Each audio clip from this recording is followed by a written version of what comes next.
Hello দর্শক, আসসালামু আলাইকুম। এটা আমাদের উত্তরা 4 নম্বর সেক্টর একটি প্রজেক্ট। যখন কাজ আমাদের চলমান থাকে তখন সেই সময় আমাদের সাইটগুলোকে আমরা ভিজিট করি ওই কাজের আমাদের কোয়ালিটি চেক করার জন্য, এবং যদি কোনো সাজেশন থাকে ডিজাইনে সেই সময় আমরা সাজেশনগুলো এই স্টেজে দিয়ে থাকি।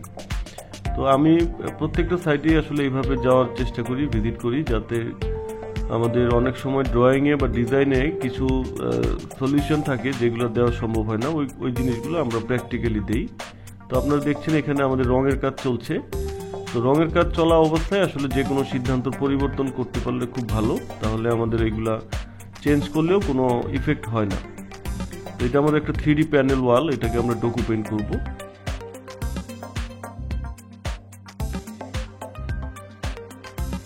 এইটা আমাদের একটা টিভি ওয়াল, টিভি প্যানেল, এটাও ডোকু পেইন্ট করব। এটা আমাদের ডাইনিং এরিয়া, এই এরিয়াটা একটু বড়, তাই আমাদের এখানে কাজ করার জায়গাটার জন্য আমরা রেখেছি। এখানে পাল্লা রেডি করা হচ্ছে আমাদের। এটা ওপেন কিচেন, আমাদের এখানে একটা দেয়াল ছিল, দেয়ালটাকে ভেঙে আমরা কিচেনটাকে ওপেন করেছি যাতে ডাইনিং এর সাথে কিচেনটা একত্রে চলে আসে। কিচেনের ম্যাটেরিয়াল হিসেবে আমরা ব্যবহার করেছি HPL এবং অ্যাক্রিলিক বোর্ড। এটা ক্যাবিনেটে আমরা HPL এবং টিভি দিয়ে কাজ করেছি।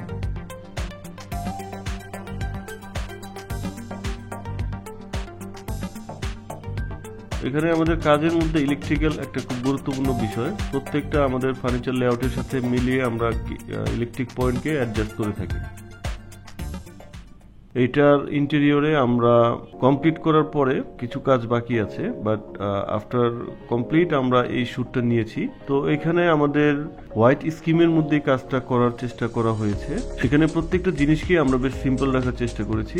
হ্যান্ডওভারের ঠিক আগ মুহূর্তে আমাদের এই শ্যুটটা নেওয়া। এখানে আমরা রুমের পরিমাপ বড় দেখানোর জন্য হোয়াইট কালারটাকে বেশি প্রাধান্য দিয়েছি, খুব বেশি আমাদের ডিপ বা ডার্ক কালার আনিনি। এখানে আমাদের অনেক হিডেন লাইট ইউজ করা হয়েছে যাতে ডিরেক্ট লাইট সোর্সটা না দেখা যায়। আপনারা দেখছেন এটা বেসিন এরিয়া, বেডরুমের ক্যাবিনেট। তো এই ছিল আমাদের আজকের ভিডিও। ধন্যবাদ সবাইকে।